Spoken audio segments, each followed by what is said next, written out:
ZTO, c'est chaque semaine un témoignage ou un enseignement, celui d'un témoin, d'un laïc ou d'un religieux, d'une personne qui s'est engagée avec passion à suivre le Christ, la vérité, la sagesse et l'amour, dans les religions et les sagesses. Bref, c'est chacun d'entre nous, chrétien ou athée, ou d'une autre religion, qui ignorons si souvent que l'amour absolu et divin existe, qu'il est très proche, qu'il est incarné en la personne du Christ, celui qui est à la fois Dieu et homme, celui qui est au cœur de notre cœur, qui nous connaît mieux que nous-mêmes et qui nous attend tout le temps.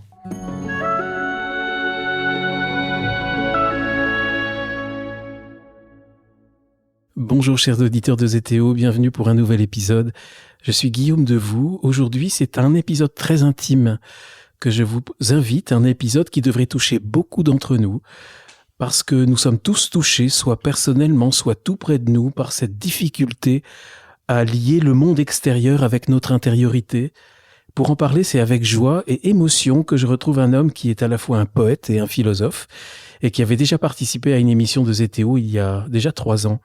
Éric de Russe, bonjour. Bonjour. Éric de Russe, merci d'avoir accepté mon invitation. Je viens de vous le dire, vous êtes poète et philosophe. Vous avez écrit de nombreux recueils de poésie, de nombreux ouvrages de philosophie aussi. Vous vous êtes notamment penché sur la pensée d'Edith Stein. Vous êtes également professeur de philosophie. Alors vous étiez il y a 3 ans, je crois, en région parisienne. Là, vous êtes retourné dans votre région du Sud-Ouest. Tout à fait. Voilà, de Toulouse. Et la région toulousaine pour... Oui. Voilà, qui est votre terre d'origine. D'ailleurs, on l'entendra un petit peu, ça s'entend quand vous parlez. Il y a 3 ans, Éric, nous avions un peu parlé d'Edith Stein, je crois. Nous avions surtout parlé de poésie. Alors, je tiens aussi à saluer la comédienne Clémence de Vimal, qui avait participé à cette émission, qui avait témoigné de sa vocation artistique, qui avait également lu certains de vos poèmes. C'était un très beau moment sur ZTO. Aujourd'hui, nous allons entrer dans un sujet qui touche les profondeurs de la personne. On peut dire que nous allons explorer les mystères de ce qui relie notre sujet le plus profond au monde extérieur, ce qui parfois ou souvent, en fait, relie mal, ce qui peut être l'objet de grandes souffrances, mais aussi de rédemption magnifique. Et nous allons le faire avec vous, Éric. C'est vous, si vous le voulez bien, qui allez nous servir de guide, qui allez nous éclairer, parce que vous avez en fait décidé de révéler votre propre histoire. Alors pourquoi justement maintenant vous avez révélé votre histoire ? Alors, je dois dire que initialement, ce qui a paru sous forme d'un livre, donc intitulé La grâce altérité, n'était pas initialement prévu pour une parution. Donc, mon rapport même au monde qui passant par l'écriture m'a poussé, obéissant à une impulsion intérieure, à écrire. Et puis, un concours de circonstances m'a conduit donc à faire de ce travail l'objet d'une publication. Qui est La grâce de l'altérité, Oui. aux excellentes éditions Salvator, Oui. que j'ai lu avec beaucoup d'émotion et que j'ai lu avec beaucoup d'attention.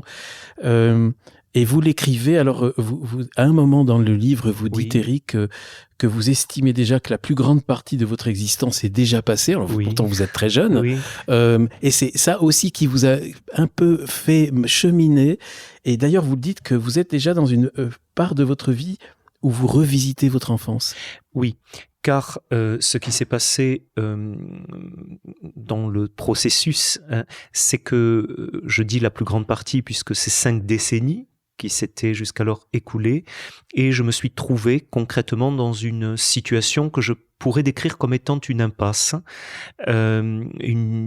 avec des difficultés exacerbées. Je peux dire que ces difficultés, je les connaissais déjà, mais j'étais parvenu jusqu'alors à composer finalement suffisamment avec ces difficultés pour m'adapter et que le cours des choses n'en soit pas trop ébranlé. Mais là, suite à un grand bouleversement, un changement, notamment professionnel, voilà, je me suis trouvé devant des difficultés donc exacerbées dans un contexte beaucoup moins connu, et cela m'a invité, je dirais invité, puisque c'est vraiment ma liberté qui était convoquée, cela m'a invité à examiner ou explorer ou laisser parler aussi ce que je vivais, et sans vraiment commander quoi que ce soit. Je suis très sensible notamment à un art qui est la musique, et écoutant Schubert notamment, j'en parle au début, eh bien il y a eu une véritable sorte d'anamnèse. Alors j'étais en fait dans un ermitage à ce moment-là, puisque régulièrement j'ai besoin de ce recul, et il y a eu un concours de circonstances, le lieu où je me trouvais qui était propice à cet examen, les difficultés qui justifiaient le besoin que j'avais de m'y trouver, et la musique. Et tout cela a provoqué une anamnèse. Alors je dis exploration de l'enfance parce que, à la manière d'une mosaïque dont les pièces s'assemblaient sous mes yeux et quasi involontairement, eh bien une quantité d'éléments de ma vie et remontant à l'enfance prenaient tout à coup sens et s'intégraient à l'intérieur d'un paysage ou d'une tapisserie où chaque élément trouvait sa place. Et revisitant cette enfance, je revisitais aussi, vous l'avez évoqué au début, je revisitais une difficulté, pourrait-on dire, à être au monde ou à me sentir à l'aise dans ce monde et à entrer en relation avec le monde, alors même que toute ma trajectoire avait été portée par le désir de cette relation au monde, à la réalité. Et j'essayais de démêler les choses et peut-être d'élucider aussi la difficulté et l'intérêt pour cette relation. Voilà. Et donc ça a été vraiment l'objet de ce processus d'écriture, dont je dois dire très brièvement qu'il m'a aussi poussé à une démarche très concrète, qui était de me tourner, disons, vers ce que l'on appelle des spécialistes qui peuvent vous accompagner dans ce travail d'élucidation. Alors on va rentrer dans toute cette matière, si vous le voulez bien. Évidemment, comme d'habitude, on ne dira pas tout, oui, parce que les auditeurs se transforment, ceux qui n'ont pas encore lu votre livre. Il est sorti il y a déjà près d'un an. Alors, il est sorti en août, donc l'été. Il y a plus d'un an. Il 2023. Y a un peu plus d'un an, exactement. Mais c'était bien qu'il y ait tout ce temps qui puisse, parce que vous avez aussi beaucoup de recul et vous êtes déjà en train de préparer un prochain livre. On en parlera peut-être tout à l'heure. Puis en plus, je prévenais les auditeurs tout à l'heure en disant que vous êtes poète, que vous êtes écrivain. Et là, les auditeurs ont pu aussi constater que ce n'est pas que dans l'écrit, mais c'est aussi dans votre parole, Éric, que c'est tellement beau de vous écouter. C'est magnifique. Alors, cette enfance dont on parle, en fait, vous découvrez très tôt qu'il y a quelque chose d'étrange entre le monde et vous, entre le monde et l'enfant que vous êtes. C'est comme si en fait le monde était étrange. Oui, il y a une étrangeté du monde et une étrangeté au monde. Une étrangeté du monde parce qu'il y a une quantité de situations ou de manières de se comporter qui m'échappent en fait, que je ne comprends pas, qui n'iront jamais de soi, que j'interroge avec les outils que j'ai enfant. Et une étrangeté au monde, là du côté du sujet que je suis, le sentiment que j'appelle d'une altérité, c'est-à-dire, je ne dirais pas d'une coupure, mais d'une distance, d'un espace entre ce monde dans lequel je suis et celui que je suis. Ça remonte à quel âge, la première prise de conscience ou vos premiers souvenirs? Alors, souvenir donc personnel, vraiment un tout petit enfant. Alors je ne saurais pas donner d'âge, mais je devais être donc à l'école primaire, dans la perception que j'avais, dans la cour de récréation, de l'agitation de ce qui m'entourait, et à la manière d'un observateur finalement qui essayait de ne pas être trop maladroit ou d'apparaître comme à l'aise là où je ne l'étais pas. Mais ensuite j'ai aussi eu l'évocation, notamment par maman, du bébé que j'avais pu être, et très sage, trop sage peut-être au début de la vie, dormant beaucoup. Un bébé qui avait déjà eu une naissance difficile. Oui, une naissance difficile par césarienne, donc. Et en effet, un bébé qui ne réclamait pas à se nourrir, qui dormait continuellement, qu'il fallait réveiller, qui avait un rapport donc à la nutrition un peu difficile au départ. Qui paraissait donc, je le dis avec du recul évidemment, mais qui paraissait donc avoir bien des difficultés à entrer dans ce monde. Surtout qu'en plus, c'est un enfant qui vit dans un monde merveilleux. Et c'est peut-être une des choses qui m'a le plus touché, même qui m'a touché personnellement, parce que quelque part, ça m'a fait beaucoup penser à ma propre enfance. Ça m'a fait aussi penser à beaucoup d'auditeurs qui vont se sentir touchés, soit leurs proches, leurs conjoints, leurs époux, ou leurs enfants, ou leurs parents. Quand vous dites, Éric, que votre chambre, c'est votre royaume, vous parlez de cet enfant qui reprend sa respiration une fois que la porte de sa chambre est close et qu'il est dans un royaume, un espace, un royaume intérieur et un royaume merveilleux. Oui, parce que à la fois j'avais besoin de signifier concrètement cette distance par un repli. Donc une chambre, c'était un espace propre dont je m'assurais de fermer la porte, mais dans un espace matériel qui paraissait clos, qui n'était pas de fait très grand, eh bien s'ouvrait pour moi un monde intérieur d'une vastitude qui, lui, pour le coup, n'avait pas de limite, où ma mémoire première était mon imagination, tissée de sensations, d'impressions. Vous venez justement d'employer le mot vastitude, oui. Et vous l'avez dit, vous l'écrivez, c'était aussi une phrase qui m'a frappé, Éric de Rus, vous parlez d'un ample silence où vibrait une autre réalité, en fait, où les réalités que vous viviez dans votre monde intérieur étaient plus denses, plus réelles, même vous allez l'écrire à un moment dans le livre, que celles qui étaient à l'extérieur et que vous ne compreniez pas bien. Et là, je pense que vous soulignez quelque chose de fondamental, c'est-à-dire que ce qui pourrait sembler de l'extérieur, ce qui ressemble à une forme de repli, en fait, c'était surtout l'expression d'une fascination ou de la perception qu'il existait un niveau de réalité autrement plus captivant, qui m'attirait si puissamment, mais sans violence, tout en respectant ma liberté, mais qui m'attirait si puissamment qu'il m'incitait à me détourner de l'extériorité immédiate, de sorte que dès que j'en avais l'occasion, et je l'ai cherché ces occasions, eh bien c'est avec une sorte de jubilation intérieure que je cherchais à m'abstraire de cette extériorité, à me retrancher dans un lieu et là à vibrer à l'unisson avec un monde qui ne m'isolait pas, comme je dis souvent, c'est une solitude sans isolement. Vous employez des mots très forts, jubilé, la jubilation, la vibration. Oui. Vous étiez un enfant, vous êtes toujours cet enfant-là, à mon avis, vous n'avez pas changé, qui se nourrissait de sensations. Vous parlez de lecture, la lecture, on va en parler évidemment, et de merveilleuses sensations procurées par les rayons de soleil qui pénètrent dans votre chambre. Vous parlez d'hypersensibilité avec une qualité du sentir qui vous fait vivre des phénomènes du dedans. Alors, il y a des flocons de neige, vous êtes presque un flocon de neige en les regardant. Les étoiles, quand vous voyez les étoiles, vous respirez leur souffle silencieux. Oui. En effet, souvent, quand on parle de sensation, peut-être parce que nous sommes héritiers d'une tradition dualiste, on situe la sensation du côté de la superficialité, de ce qui serait justement la couche la plus éloignée de l'intériorité. La sensation, c'est donc la surface. Eh bien, pour moi, je découvrais ce que j'allais appeler bien plus tard le sentir pur, c'est qu'il n'y a pas d'opposition entre surface et profondeur. C'est-à-dire que les impressions que mes sens captent sont d'une subtilité telle qu'elles m'ouvrent à la profondeur des choses. Et en effet, je ne voyais pas comme à distance un flocon tomber, je sentais son apesanteur avant qu'il n'atteigne le sol. Et je vivais cette apesanteur du flocon, je respirais à l'unisson avec le flocon. Vous parliez des étoiles, je me souviens de marches silencieuses très tôt avant le lever du jour.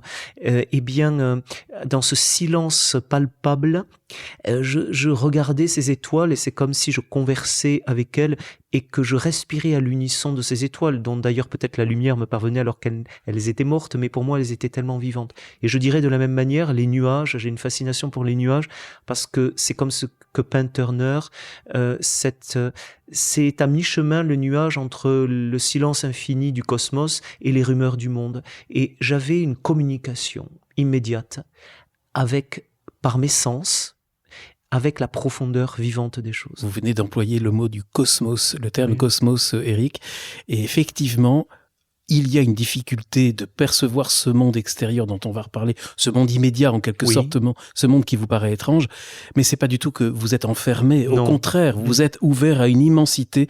J'adore cette citation de Bergson que je vais me permettre de lire, parce que, à moins que vous la connaissiez par cœur, mais quand Bergson dit, c'est vous qui le citez, nous rayonnons bien au-delà de notre corps, nous allons jusqu'aux étoiles. Oui. C'est un auteur qui, quand je l'ai découvert, m'a bouleversé. Il fait partie de ces étoiles de la constellation à laquelle je me sens appartenir aussi. Et ce n'est pas pour rien, je pense, c'est parce que quand il dit que nous rayonnons au-delà de notre corps, cet au-delà ne signifie pas que nous nous couperions de ce corps, mais que le centre de notre perception ne commence pas avec le corps, mais passe par le corps. Je sentais que c'est très intimement que la perception s'enracinait en moi à une profondeur qui passait par le corps, qui investissait mes sens, mais qui me permettait de parler aux étoiles, en effet. Vous avez parlé de Turner, maintenant de Bergson. Il y a beaucoup d'étoiles. Ce sont vos Pléiades, en quelque sorte. Et il y en aura beaucoup. Il y en a beaucoup dans le livre et qui vivez avec elles vivent avec vous. Et ce qui est très important, c'est que vous sentez... à partir de quand, d'ailleurs, le sentez-vous ? C'est intéressant de savoir, mais vous sentez... C'est ce que vous venez de dire, que le corps, en fait, il est médium. Et c'est lui qui, par exemple, vous êtes capable, devant un feu de cheminée, de rentrer en extase. Ou même de regarder un plafond blanc. Qui évoque pour vous l'immensité de l'infini. Oui, alors ça, évidemment, c'est l'exploration a posteriori dont vous parliez au départ qui m'y a rendu attentif, parce que comme je le vivais très tôt, je le vivais, point. Je le vivais, je m'en nourrissais, mais cela, force est de le constater, avait déposé en moi des empreintes tellement profondes que ça ressurgit maintenant. En effet, l'enfant que j'étais, je m'en souviens très bien, j'ai même des photos de cette époque, mais la personne qui avait pris la photo ignorait ce que je vivais, où je me revois dans cette maison, chez l'une de mes tantes, sur le carrelage, je revois exactement la manière dont je pliais les genoux, et comme le carrelage était de marbre, et qu'il y avait une communication, le marbre est conducteur de la chaleur, et bien ce feu qui fascinait mon regard, ma contemplation en même temps, il ne s'adressait pas qu'à mes yeux, mais à mes sensations, parce que je sentais la chaleur et j'entrais en osmose avec... c'était fascinant et je ne voulais surtout pas que l'on me dérange tellement que je m'absorbais, enfin sans volonté aucune, je communiais avec cela et c'était d'une richesse et c'était ça être en relation pour moi. Donc vous faites bien de rappeler que je ne vivais pas les choses comme le fait d'être coupé, mais d'être en relation avec une richesse, une palette infinie et inépuisable de sensations, au regard de laquelle ce qu'on appelait le monde me paraissait d'une pauvreté, d'une indigence qui m'attristait en fait. Vous parlez même du souffle qu'il y a dans un feu de cheminée. Oui, parce que les flammes parlent et il y a un langage aussi. En fait, tout me parle. C'est-à-dire, et c'est peut-être ça la sensibilité poétique, hein. Il n'y a pas que le logos pour moi, le discours de la raison que j'honore du point de vue philosophique, mais dire n'est pas le tout de la parole. Il y a la parole des choses, et le feu parle, les étoiles parlent, les nuages parlent. C'est à moi de leur prêter voix ensuite. Et ça, vous le faites admirablement bien, Éric de Rus. On a parlé des livres, donc il y a l'amour des livres, des bibliothèques. Vous adorez rentrer dans la bibliothèque. Et même alors une confidence, vous créez votre propre bibliothèque, même par des menus larcins. Exactement. Je me souviens d'une toute petite bibliothèque, donc dans la toute petite ville où j'habitais, où, puisque j'aimais ces lieux, j'y passais du temps et la bibliothécaire, donc j'ai fini par communiquer avec elle et je lui ai proposé, puisque j'y passais beaucoup de temps, de l'aider dans l'archivage et puis surtout ensuite elle me confiait un tampon à l'époque avec lequel on s'assurait que les personnes empruntaient le livre, etc. Et puis comme j'avais assez peu de livres mais que je les aimais, eh bien il y a des livres qui me marquaient au point que je voulais parce que ça devenait des amis et donc on aime être avec un ami. Et donc je ne voulais pas les abandonner dans l'anonymat de ces étagères et donc enfin, comment vous dire, je ne suis pas en train de justifier le fait que je l'ai dérobé, effectivement, mais je les accueillais, je les arrachais au fait qu'ils étaient orphelins sur ces étagères et ils devenaient mes amis, alors précautionneusement. Alors je vous avoue, ça je ne le dis pas dans le livre, que des années plus tard, sans doute pris par quand même la conscience que je les avais dérobés, eh bien je les ai anonymement renvoyés à cette bibliothèque. Je ne sais pas ce qu'il en aura résulté. Alors vous parlez de l'osmose que vous vivez avec les personnages des livres que vous lisez. Il y a notamment, on est nombreux, alors c'était pas qu'une lecture de filles, les Hauts de Hurlevent d'une des sœurs Brontë, et à tel point que là vous vous identifiez aux personnages de ces scènes de châteaux dans les Landes au 19e siècle, plein de brume anglais, que vous demandez à votre mère d'être habillée de la même manière. Oui, parce que pour moi, entrer dans un monde, s'incorporer à un monde et offrir hospitalité à un monde, c'est en épouser pas seulement la façon extérieure d'y vivre, mais à travers cette façon de vivre, donc en effet les vêtements, etc., c'est entrer au plus près. Moi, ce qui me fascinait, c'était d'approcher au plus près, de respirer comme on pouvait respirer là, de sentir la bruyère avec Émilie Brontë dans les Landes, de sentir le halètement de son chien Keeper, de Parsonage, de Haworth, donc où elle vivait, le presbytère, sentir tout cela, et j'avais besoin de le sentir aussi, pas intellectuellement seulement, mais de l'épouser, de l'éprouver. Et donc en effet, cette époque victorienne, je m'étais renseigné sur la façon, puis je voyais quelques représentations picturales, et j'avais demandé à maman, sans lui dire du tout ce que je vous dis évidemment, mais de façon impérative, je voulais vraiment qu'elle fabrique des chemises, voilà. Puis vous écriviez avec un plumier, en trempant la plume dans l'encre. Tout à fait, j'écrivais secrètement dans cette chambre que je fermais, avec une plume trempée dans de l'encre, j'avais un seau aussi avec de la cire, j'avais une lampe à pétrole, etc. J'ai failli plusieurs fois mettre le feu à mes draps, mais tout cela n'était pas une posture, n'a jamais été une posture, c'était l'exigence de l'intériorité qui doit vibrer à un niveau tel que ça emporte tout avec soi, et donc que rien ne reste extérieur à ce mouvement intérieur. Vous dites qu'on vous appelle l'excessif. Oui, on m'a toujours appelé excessif, mais donc je ne comprenais pas, parce que pour moi, ce qu'on l'on appelait excessif était impropre, c'était une sorte de cohérence absolue, je le vivais comme tel, donc pour moi je le justifiais par une cohérence qui me portait à épouser, à éprouver au plus loin de mes possibilités l'exploration d'un monde qui à ce moment-là m'appelait.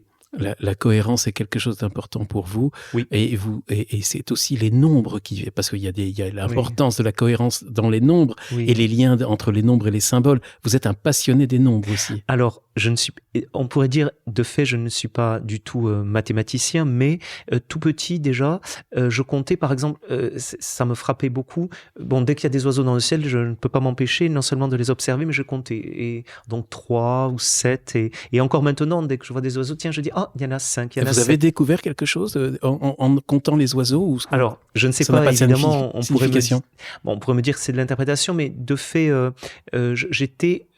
le 3 me procurait une très profonde joie. Dès que c'était 3, vraiment, je dansais intérieurement. C'était un lien avec le mystère de la Trinité ? Alors, je l'ignorais, évidemment, enfant.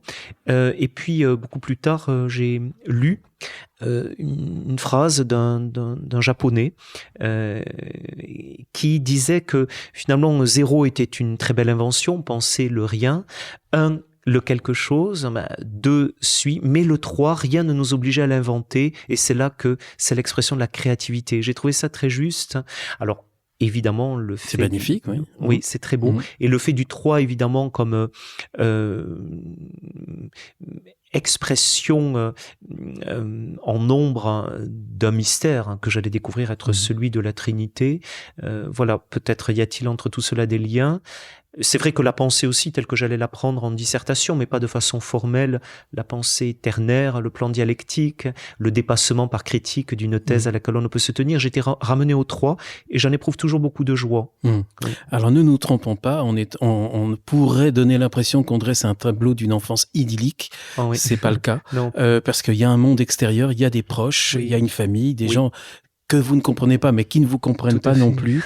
Vous dites que vous percevez bien que la vie n'est pas telle que on essaye de vous le faire comprendre, et vous parlez d'un sentiment d'exil du cœur. Ça, c'est quelque chose oui, parce que fort. Bien que ne comprenant pas ce que l'on me présentait comme allant de soi ou évident, je lisais quand même parfois dans le regard qui était porté sur moi ce que je nommerais aujourd'hui une sorte de plus que d'étonnement, parfois une sorte d'effroi ou d'inquiétude, comme je dirais aujourd'hui, que va devenir cet enfant donc je ne comprenais pas que l'on me regardât avec ce sentiment, et donc si je renvoyais cela, c'est donc bien qu'il y avait en moi quelque chose, mais moi je ne comprenais pas où était l'étrangeté, et j'ai longtemps cru qu'elle venait donc de moi, et que en faisant effort, je parviendrai peut-être à comprendre les règles du jeu et à m'y conformer. En cela, j'ai échoué, mais il y a des échecs qui sont des victoires. Il y a des beaux échecs, inversées. il y a des très beaux échecs. Exactement. Le contact avec les autres enfants, les petites classes, l'école, vous parlez de moquerie cruelle, et vous devenez assez vite souffre-douleur, je pense, d'autres enfants. Oui, c'est ça, puisque je fais l'expérience du rejet. Les questions d'harcèlement scolaire, j'imagine que ça vous parle. Oui, je peux dire aujourd'hui que c'était des formes de harcèlement, oui, de rejet que j'expérimente comme quelque chose de brutal et qui me renvoie toujours au fait que je suis finalement étranger, persona non grata, et je n'ai pas ma place. Donc j'en souffre, et j'ai toujours très très peu par définition d'amis, c'est-à-dire que 1 ou 2 personnes, mais c'est tout. Donc il y a quand même l'expérience de la solitude est congénitale. Donc, mais c'est une solitude habitée. Mais vous avez raison de rappeler que cela n'a rien d'idyllique, parce que vivre avec ce sentiment d'étrangeté permanente au monde et du monde est à certains égards aussi douloureux. Et puis vis-à-vis des parents, ça se passe comment avec les parents ? Alors, je pense, et j'en suis convaincu, que j'ai reçu beaucoup d'amour, mais que il n'a pas dû être toujours facile à mes parents de savoir comment aimer un enfant dont on ne comprend pas le fonctionnement, et à qui l'on explique qu'il est différent, qu'il faudrait qu'il agisse différemment, et qui ne comprend pas ce qu'on lui demande, et qui va essayer tant bien que mal de répondre. Et parfois, je pense que ses parents ont pu être exaspérés à certains moments, et ils ont cru parfois que en essayant de me mettre au pas un peu brutalement. Vous parlez d'une question d'ongles, que vous rangez les ongles, et qu'on vous impose des gants. Oui, voilà, on m'avait bandé en fait les doigts pour m'empêcher d'eux. Bon, je pense qu'aujourd'hui que c'était aussi une anxiété que j'exprimais par là, mais je vivais donc dans de véritables punitions très douloureuses. Mais je pense que ça procédait aussi d'une sorte d'exaspération pour des parents qui ont pu peut-être penser à un certain moment: cela va lui passer, il faut lui expliquer fermement les choses, et il va plier. Mais comme je ne comprenais pas ce que l'on essayait de me faire comprendre, et que c'était d'autant plus douloureux, je ne pliais pas. Donc, il y avait une sorte d'incommunicabilité, puisqu'à la fois je percevais une forme d'amour, mais de fait, en même temps, ce que j'étais, j'avais aussi en partie le sentiment que cela n'était pas reçu comme j'aurais pu le vouloir. Oui, c'est terrible d'ailleurs cette phrase que vous employez, Éric Derus. Vous avez ce sentiment de manquer à l'amour de vos parents. Donc, est-ce qu'il n'y a pas une part de culpabilisation là ? Alors, je pense que j'ai dû éprouver, bien sûr, cette culpabilité de ne pas arriver à répondre à ce qui m'est présenté comme de l'amour. Et pourquoi ne pas répondre ? Parce que j'avais quand même conscience, et cela m'a quand même été formulé, que je décevais. Quand ceux qui vous aime et dont vous ne doutez pas de l'amour, vous signifie qu'à certaines occasions, vous êtes un motif de déception, eh bien, évidemment, l'enfant que j'étais, tout en convenant, et je répondais que j'en étais conscient, mais je ne voyais pas comment faire autrement, puisque s'il s'agissait pour ne pas décevoir de n'être plus moi-même, ça je ne le pouvais pas. Donc je me trouvais en effet comme écartelé, et en effet c'était particulièrement douloureux, et ça redoublait sans doute ce sentiment d'exil dont je parle. Comment se passait dans la fratrie? Parce que vous parlez d'un petit frère, vous étiez combien? Sœur, et d'une sœur? 3. Alors, avec ma sœur, j'étais très proche enfant. D'ailleurs, voilà, c'était quelqu'un avec qui je parlais, je me confiais, dont je me sentais respecté. Mon frère, on a beaucoup plus de différences, et son arrivée n'a pas été immédiatement facile pour moi, d'autant que nous partagions une chambre qui jusqu'alors avait été seulement mon royaume, donc cela n'a pas été facile. Voilà. Et donc trouver sa place aussi, de toute façon, n'a jamais été quelque chose d'évident. Mais heureusement, je ne sais pas si je dois dire heureusement, vous aviez ce royaume intérieur qui restait imprenable, avec, vous le dites, vous aviez toujours à portée de main un livre ou plonger pour échapper au monde, et vous avez cette expression magnifique, il n'y a qu'un poète qui puisse la formuler, me restait le silence, la quintessence du verbe. Oui, car le silence ne m'a jamais déserté, et le silence n'a jamais signifié pour moi une vacuité froide et écrasante, mais au contraire comme la caresse d'une présence ou la touche subtile d'une présence de consolation. Et ce silence, quand rien ne me restait, eh bien ce silence m'accueillait comme ce qui n'avait jamais déserté mon cœur, qui avait toujours été là et qui était fidèle. Et donc c'est vrai que le silence est pour moi une demeure toujours secourable. Le silence, le souffle dont on a parlé tout à l'heure, vous dites... parce qu'il est habité, ce silence. Il est habité, et vous parlez du souffle comme d'une détente qui dissipe temporairement l'hostilité du monde.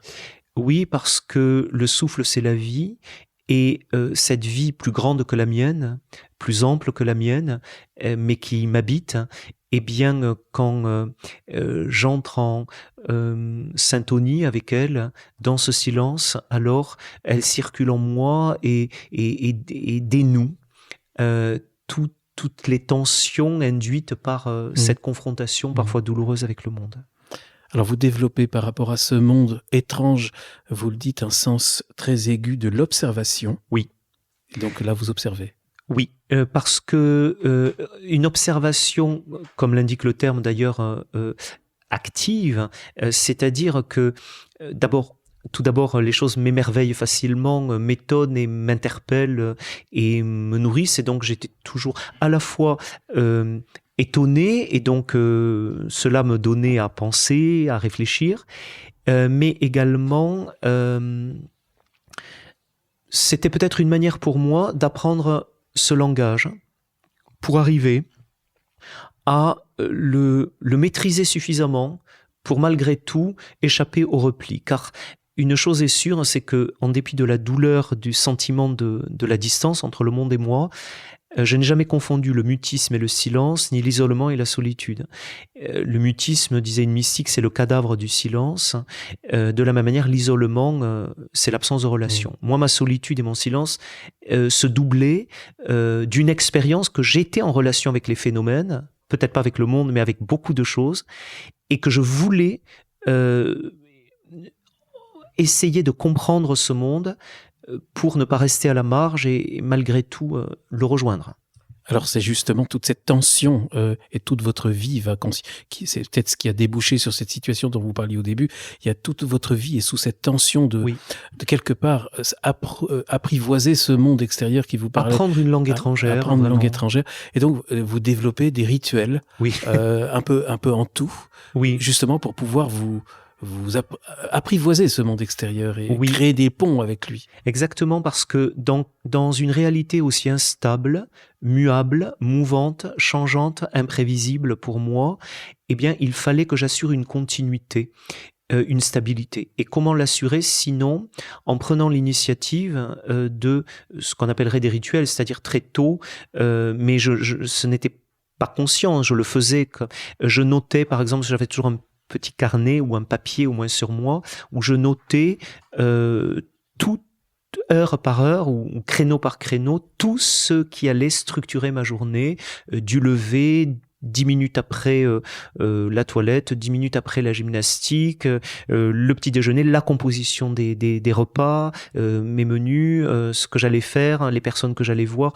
Et donc, à tel point d'ailleurs plus tard que quand je me déplaçais géographiquement, pourtant même en France par exemple, eh bien j'apportais avec moi une quantité de bagages pour assurer par ces objets connus et familiers une continuité qui allait conjurer le changement, l'étrangeté. Ça va même, vous l'écrivez, jusqu'à maîtriser les cycles du sommeil ? Oui, parce que en effet, j'avais lu des ouvrages à l'époque qui expliquaient que donc notre sommeil était fait de cycles et chaque cycle était composé de phases, de l'endormissement, sommeil profond, etc. Et donc, je voulais calculer la durée de chacun de mes cycles et l'ayant calculé, j'essayais de dormir un nombre entier de cycles minimum et en réduisant aussi au minimum ce nombre de cycles, eh bien, je pouvais lire ou travailler ou prier, voilà, avant que le monde ne s'éveille. Et dans la journée, j'injectais des moments de récupération, d'endormissement, mais sans tomber dans le sommeil paradoxal, qui me permettait, voilà, alors ça n'a pas pu tenir très longtemps, mais malgré tout, c'est-à-dire en effet, je comptais aussi, ou j'organisais aussi, jusqu'à un acte aussi primaire et apparemment spontané que le sommeil. Et vous rêviez ? Alors, la rêverie, pour moi, n'est pas une activité qui ne concernerait que le sommeil. C'est la rêverie au sens poétique où on parle Bachelard, c'est en fait l'éveil de l'imaginaire. Et donc la rêverie n'est pas du tout ce qui me rend absent au monde, mais ce qui m'ouvre à la profondeur des choses. Donc la rêverie est un état de conscience pour moi particulièrement éveillé et attentif et poreux. Alors c'est vrai que ça peut donner parfois l'impression peut-être à l'extérieur d'une absence momentanée à ce qui se passe autour de moi, mais en réalité, je ne suis pas absent, je suis surprésent à une quantité de choses qui, il est vrai, parfois m'attirent ou me fascinent ou me parlent tellement plus puissamment que tant d'autres choses autour de moi que je me désintéresse de choses immédiates. Alors, vous dites que vous avez un besoin vital de propreté, d'ordre, oui. Donc des choses bien organisées, oui. ça on l'a compris. Et vous parlez aussi du théâtre, qui est un vrai exutoire pour vous. Oui, ça l'a été jeune et adolescent. J'ai pris quelques cours de théâtre, j'ai pratiqué ce théâtre parce que pour moi, c'était un art qui ne consistait pas à simuler des choses, mais à traduire avec la plus grande vérité possible des états intérieurs. Et en même temps, d'explorer des états intérieurs qui allaient enrichir mon propre monde intérieur. Parce que quand je lisais des personnages qui étaient très différents de moi, etc., en même temps, j'entrais dans un monde différent, dans une perception différente des choses. Et je devais traduire, entrer en résonance avec et traduire avec sincérité. Donc ce n'était pas un art qui consiste à faire de nous des simulateurs, pour moi, mais au contraire, des traducteurs au plus près possible et les plus fidèles possibles d'états intérieurs qui sont autant de perceptions possibles du monde. Alors, quel personnage aimiez-vous ? Alors, bon, il y a eu... Je ne choisissais en fait pas souvent, puisque c'est le professeur de théâtre, Eugène Labiche, par exemple, du Théâtre de Boulevard, une fois. Mais... ça peut être très drôle, ça peut être un exutoire formidable, le Théâtre de Boulevard. Fait. Parce que justement, ça me permettait là de faire beaucoup rire. D'ailleurs, je me rendais compte que je faisais beaucoup rire, mais sans moquerie, mais beaucoup rire, tant j'habitais sans doute avec une sincérité totale certains personnages. Et je trouvais ça d'ailleurs très très amusant. Et ça compensait sans doute... Là, j'avais l'impression tout à coup qu'une forme de relation s'établissait entre d'autres et moi, et ça me procurait quand même beaucoup de joie. Surtout que vous le dites, hein, même tôt dans votre adolescence, vous avez un problème avec l'humour, vous avez une hypersensibilité et vous avez beaucoup de mal à comprendre le second degré. vraiment beaucoup de mal et donc je me souviens de la réflexion, j'en parle, d'une professeure de français par exemple, où j'avais été piqué au vif parce que je ne comprenais pas que il y avait un second degré, et donc dans ces cas-là je me repliais totalement. Vous sortiez de la classe, je crois. Ce jour-là, en effet, j'ai quitté sur le champ la salle et me suis réfugié dans la bibliothèque. Donc en effet, non pas que je manque d'humour, dans la mesure où il y a une quantité de situations qui me font rire et m'amusent, pas du tout par moquerie. Je ne connais pas enfin, en tout cas, j'ai beaucoup de difficultés avec la moquerie. Ce n'est pas gratuit, mais les choses peuvent m'amuser. Sans moquerie, une personne qui va faire une chute ou une personne qui se met à gesticuler parce qu'elle est en colère, je vois ce corps en mouvement, ces gestes désordonnés, et ça me fait rire. Donc je pense avoir de l'humour, mais de fait il y a une forme d'humour qui est communément répandue que je ne comprends pas. Et donc, vous manque des codes là. Ah oui, complètement. Il faut qu'on m'explique, mais que comme je ne le comprends pas, même quand on me l'explique, je vais discuter ce que je ne comprends pas, donc c'est sans fin si vous voulez, et donc c'est peine perdue. Et puis vous n'êtes pas très bon pour faire des concessions. Lorsque vous ne partagez pas le point de vue de quelqu'un, vous en êtes incapable. J'en suis tout simplement incapable, à tel point que j'observais, très jeune, que pour beaucoup, entre leurs propres convictions et ce qu'elle sentait avoir par soi-disant diplomatie à consentir pour les autres, elle faisait intervenir des raisons affectives. Par exemple, bien il faut se montrer conciliant avec quelqu'un, et puis a fortiori quand cette personne vous est proche par le sang, eh bien c'est une forme d'affection que de... Eh bien, pour moi, cela était deux choses tout à fait différentes, et je ne comprenais pas pourquoi on allait mêler des considérations affectives à des questions d'idées ou de valeurs. Et là, en effet, je suis intransigeant, c'est-à-dire il y va du respect aussi de ce que me dicte ma conscience. Alors, on a dit tout à l'heure que vous aviez développé un sens de l'observation très important, et là, justement, ça va créer une sorte de malentendu, parce que vous développez une attitude mimétique, vous savez très bien le faire, à tel point que vous pouvez facilement donner l'illusion d'une assimilation. Les gens peuvent penser, en fait, ça va, mais ça crée quand même un malaise intérieur dont vous êtes conscient. Je me souviens notamment à cet égard à l'école, assez jeune, quand je voyais que certains élèves discutaient, certains professeurs, et bien finalement, alors même que je pouvais avoir beaucoup d'estime pour ces professeurs et que je désapprouvais l'attitude de ces élèves, et bien pour apparaître comme les autres, et pour me fondre, il a pu m'arriver de renchérir alors en m'en voulant beaucoup ensuite et en allant trouver le professeur que j'estimais par ailleurs. Mais donc ça me mettait en effet dans une sorte de distorsion, d'assimilation, mais qui échouait finalement, puisque intérieurement j'étais renvoyé en plus à des reproches intérieurs en me disant non seulement ça ne change rien au fait que je désapprouve, mais c'est pire parce que j'ai eu l'impression de ne pas me respecter en faisant quelque chose que je désapprouvais. C'est drôle, ça me fait sourire parce que ça, mon propre souvenir en 6e, on avait un prof d'anglais qui était tellement original qu'on le maltraitait terriblement, et j'étais un des premiers à le faire, mais après je m'en voulais tellement que j'avais demandé même à ma mère qu'on lui apporte un cadeau. Voilà. mais ça ne m'empêchait pas de recommencer les fois d'après. Justement, vous développez, c'est ce que vous venez de dire, Éric, vous développez peut-être pas réellement une empathie, et vous parlez plus d'une intelligence sensible. Oui, parce que j'étais capable, je pense, et je crois l'être encore, d'entrer en résonance avec les états intérieurs, pas seulement d'ailleurs des êtres humains, j'aime beaucoup les animaux, des phénomènes, et en résonance au point que je percevais la souffrance de quelqu'un, par exemple. Alors j'avais besoin d'une élaboration pour comprendre les causes, etc. Mais je pouvais être vraiment envahi par la force de cette résonance que je percevais. Donc c'était plus cérébral qu'émotif ? Oui, parce que j'avais besoin... Évidemment, j'essayais par ce que j'observais de reconstituer l'architecture de cet état intérieur chez l'autre, dont je percevais la résonance, mais qu'il me fallait réélaborer pour peut-être ne pas me laisser complètement envahir par cette résonance, et ensuite par la médiation de cette élaboration essayer de trouver une voie d'accès à l'autre pour lui signifier, pas de toute façon toujours ouverte ou directe, quoique, ma volonté de peut-être de l'aider, de comprendre, d'entrer en relation.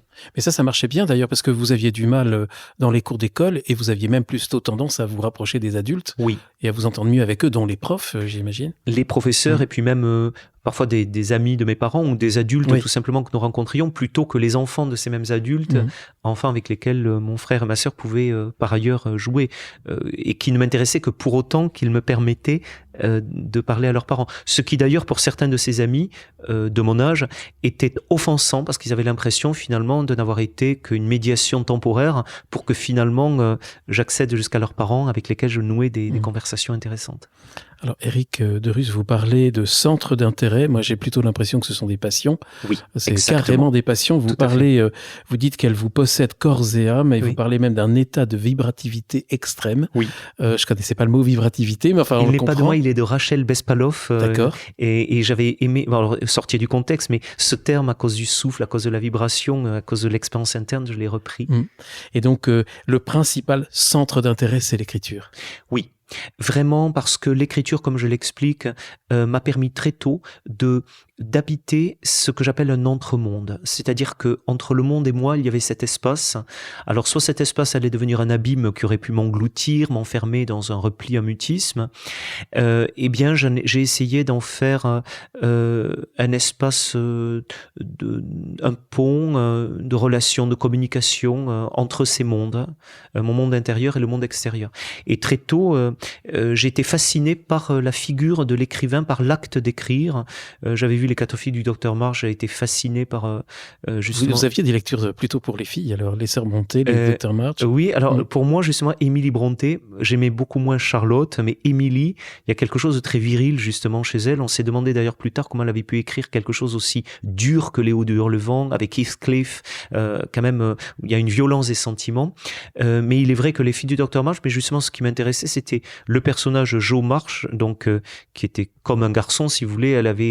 Elle était en porte-à-faux avec les convenances, mais surtout elle était écrivain. Et surtout, elle pouvait sacrifier tout ce que les autres jugeaient désirable pour trouver l'espace pour écrire. Et je me rappellerai aussi enfant comment il y avait un bureau chez l'une de mes tantes où l'on ne devait pas entrer puisque c'était le bureau de mon oncle, c'était sa pièce de travail, et quand il n'était pas là, à l'insu de tout le monde, j'y allais parce qu'il y avait une machine à écrire ancienne avec des grosses touches où les lettres étaient en noir sur des touches blanches en ivoire, et avec ce cordon d'encre imbibé. Et c'est là, comme un pianiste en fait, bien que n'étant pas musicien, mais je le suis dans l'âme, que j'écrivais en cachette, voilà. Et après, je voulais une machine à écrire. J'ai connu la même machine. Vous parlez de l'influence déterminante dans votre vie de cette découverte d'Hélène Keller. Ah oui. Hélène Keller, c'est resté une amie, parce qu'Hélène Keller, justement, elle aussi, par sa cécité, notamment. En quelques mots, qui est-elle ? Hélène Keller est une Américaine née en Alabama au 19e et qui... Oui, une amie, mais que vous n'avelle pas rencontrée. Non, voilà. Comme beaucoup d'autres. Voilà. Ouais. Mais à l'âge de 1 an environ, elle a perdu... elle est devenue sourde, muette et aveugle. Et alors que son père voulait la placer en institution, sa mère l'a refusé. Elle a pu bénéficier de l'accompagnement d'une institutrice, Anne Sullivan, et qui lui a ouvert le monde, puisque elle a pu lui apprendre les mots. Je n'entre pas dans les détails, mais un jour Hélène a compris qu'un mot renvoyait à une chose. Et le jour où elle l'a compris pour un mot, l'eau, EAU, eh bien, elle a pu demander, elle a eu fin de mots, FAIM, et elle a pu entrer en relation avec le monde. Et Hélène Keller, elle était emmurée, comme moi en un sens. Elle était aveugle, sourde et muette. Eh bien, elle ne s'est pas résignée à l'enfermement. Elle a eu de cesse que d'inventer des ponts. Et moi, elle me fascinait pour cette raison. Je ne considérais pas que ma difficulté à être au monde était une fatalité. Mais peut-être allais-je découvrir, et je crois que je suis sur cette voie, peut-être allais-je découvrir qu'il y avait là, sinon une élection, du moins une grâce, un don, et non pas une peine ou un châtiment. Et que comme Hélène, ça allait m'inviter, m'ouvrir à des langages à inventer. En fait, j'allais devoir inventer, moi aussi, des langages. La poésie allait être ce langage privilégié pour parler au monde d'un monde dont il ignore même l'existence. Elle est en fait déterminante pour vous, Hélène Keller, parce que c'est par elle que vous découvrez, c'était une femme qui a transformé sa différence, son altérité en force. Oui, en fait, tous ces personnages m'attiraient, mais en particulièrement Hélène, parce que sa différence était tellement profondément marquée et semblait lui assigner comme seule place eh bien la marge blanche du monde. Eh bien, elle ne s'y est pas résignée et non seulement cela, elle en a fait un tremplin. Et surtout, elle a appris le braille, donc on lui a appris le braille. Et donc enfant... Vous avez même voulu l'apprendre. Oui, j'ai voulu l'apprendre avec un poinçon, etc. Alors j'obligeais ma pauvre sœur pendant que j'avais les yeux fermés, à me dire si c'était bien cela qu'il fallait déchiffrer. Elle se prêtait à ce genre de jeu.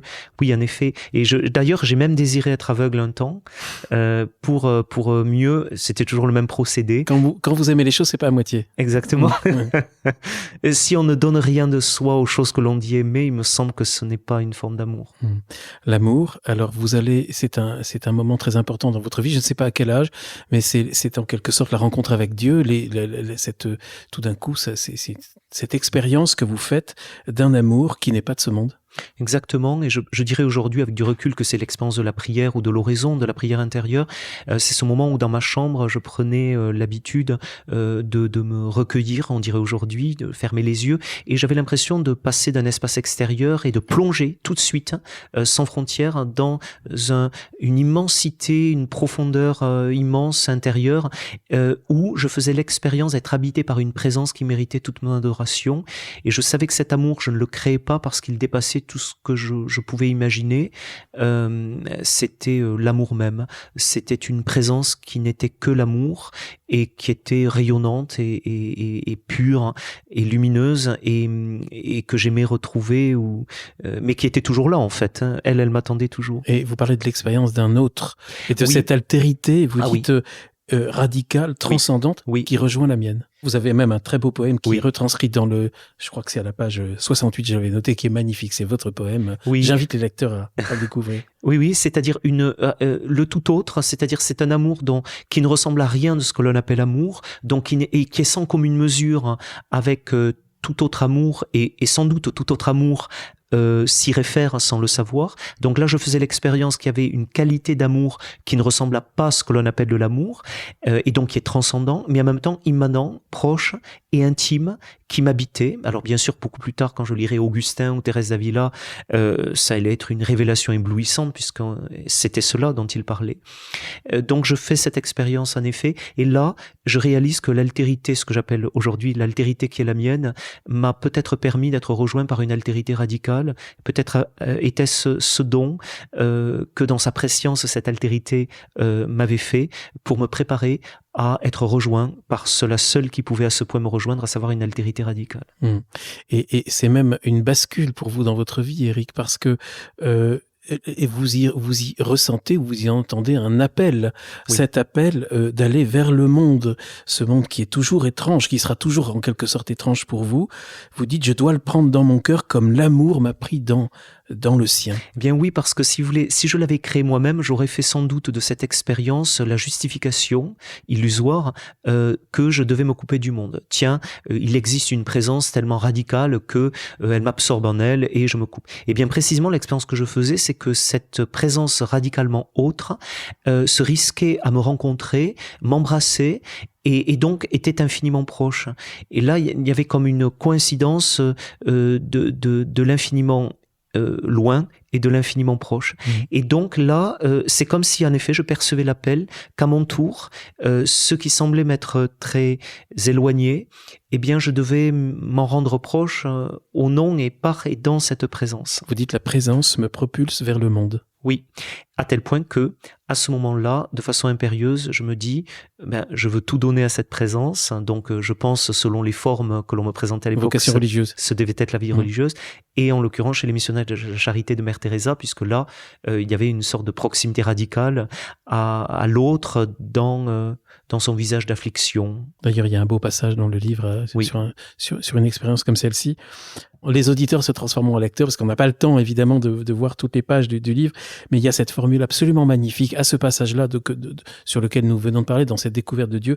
En fait, vous dites, mon altérité n'est pas une excuse, elle est un appel. Oui, je ne pouvais pas absolument plus, et depuis ce moment-là, justifier ma tendance à me retirer du monde par eh bien la présence elle-même est tellement transcendante que si je la rejoins, eh bien je tourne le dos au monde. Non, la transcendance de la présence s'exprime dans l'audace avec laquelle eh bien elle a pris chair, elle s'est incarnée, elle s'est risquée, elle n'a hormis ce que l'on appelle le péché, mais elle n'a rien exclu dans cette offrande d'elle-même, et je devais entrer dans ce que j'appellerais la voie kénotique. Moi aussi, je devais entrer dans ce mouvement d'aller vers, même si ça ne m'est pas naturel du tout. Alors Éric, vous parlez depuis le début d'altérité, le titre c'est bien la grâce d'altérité, vous insistez sur le fait que vous parlez d'altérité et pas de différence. Oui, car la différence est une variation par rapport à un point normatif qui permet de l'apprécier. On peut accuser une différence, c'est-à-dire un éloignement par rapport à un point normatif qui sert de référence, d'étalon, ou bien on peut la gommer en se rapprochant de ce point normatif ou faire oublier une différence. Donc la différence, elle s'évalue toujours par rapport à quelque chose de connu, qu'on appelle une norme. L'altérité ne s'évalue n'est relative à rien. Il n'y a pas de point de comparaison qui permettrait de l'évaluer. C'est un événement, c'est en chacun ce qui échappe au connu, c'est en chacun cet inconnu radical. Et vous avez parlé tout à l'heure de penser faire une vocation religieuse, mais ça ne va pas être le cas, puisque vous allez faire la rencontre en quelque sorte, la plus belle grâce de ma vie, de votre vie, comme vous le dites, et vous découvrez une personne et vous découvrez que c'est cette grâce formidable d'être chéri par un être humain à la manière dont Dieu m'aime. Oui, donc Catherine en l'occurrence, qui allait devenir mon épouse, au départ pensait elle-même à la vie religieuse, et pendant 10 ans nous nous sommes encouragés réciproquement, elle dans sa vocation, moi dans la mienne. Et puis moi, quand je suis entré chez le missionnaire de la Charité, l'expérience n'a pas pu physiquement, je n'ai pas pu tenir, et puis voilà, ce n'était sans doute pas ma place. Et un jour dans la prière, il m'est clairement apparu, mais comme une évidence, je ne dis pas une certitude, mais une évidence, ce qui vous est donné dans une fulgurance indiscutable, que j'étais appelé à eh bien vivre ma vie avec cette personne, avec Catherine. Donc je lui en ai parlé et elle m'a dit ressentir dans son cœur le même appel, et donc c'est devenu en effet mon épouse. Vous avez fondé une famille et nous nous sommes mariés en effet. Alors, vous n'êtes pas... on peut penser que là, votre vie est en train de s'organiser, mais il y a quand même la maladie qui vous... Là, il y a une maladie qui vous touche gravement. Oui, j'ai eu un cancer donc au moment des fiançailles, enfin à peu près qui coïncidait, et donc dont l'avancement était tel que tout était très improbable à ce moment-là. On ne savait pas du tout comment les choses allaient évoluer. Donc voilà, je suis entré là encore dans un inconnu. Oui, mais alors c'est incroyable ce que vous en dites, parce que les choses semblent effectivement très graves, surtout quand on est jeune comme ça. Oui. Mais vous traversez avec, vous êtes paisible et vous y voyez des traits de pure beauté qui vous parviennent à ce moment-là. Sans idéaliser, mais je dirais tout d'abord, je fais là l'expérience, puisqu'à l'époque on ne soulageait pas, les chimiothérapies, les chirurgies étaient particulièrement redoutables. Donc je fais l'expérience comme jamais de la douleur. Je n'imaginais pas qu'il fût possible de souffrir autant, et je pouvez alors comprendre que la douleur pouvait vous faire perdre la raison. Vous êtes très pudique parce que ça, vous n'en parlez pas dans le livre. Voilà. Donc la douleur, voilà. Mais, force est de constater que dans cet abîme de douleur, des traits de lumière, un oiseau sur ma fenêtre, cette présence en fait dont je parlais au départ survient et me rappelle sa proximité de pure consolation. Et c'est de fait avec l'amour de ma fiancée Catherine, mais c'est vraiment ombre et lumière, mais c'est cette lumière qui malgré tout est la plus forte. Ça nous permet d'avoir une des plus belles citations, je me permets de la lire du livre, Éric, vous écrivez « La beauté », c'est à ce moment-là, la beauté c'est comme un infime point de résistance au mal et la promesse d'une victoire définitive sur la mort. Oui, là je savais que l'aventure humaine, l'odyssée humaine, que le dernier mot de cette aventure n'est ni la mort, ni le mal, ni l'obscurité, mais un amour qui est pure présence et qui est injustifiable et qui est sans pourquoi, comme je l'appelle, un amour sans pourquoi. Un amour sans pourquoi. Mais malgré tout, vous sortez de cette maladie, cette altérité qui est en vous, elle est pour le coup un peu renforcée. Alors elle est renforcée parce que je fais si vous voulez, là, j'ai un ami qui est Lazare, hein, donc dans les évangiles. Parce que Lazare, il est passé de l'autre côté et il est revenu. Et moi, dans une certaine mesure, j'ai cette double filiation de l'amour et de la mort, si vous voulez. C'est-à-dire que je fais quand même l'expérience d'un face-à-face avec la mort qui vous fait passer de l'autre côté, malgré tout, du miroir. Et en même temps, j'en reviens. Et à cet égard, cela vous marque. Comment vivre après? Je me disais toujours comment a fait Lazare. On n'en sait pas grand-chose, mais moi, c'est une question qui m'a toujours habité. Comment fait-on quand l'amour vous a rappelé à la vie, alors même que il vous a laissé entrer dans une autre dimension de la réalité?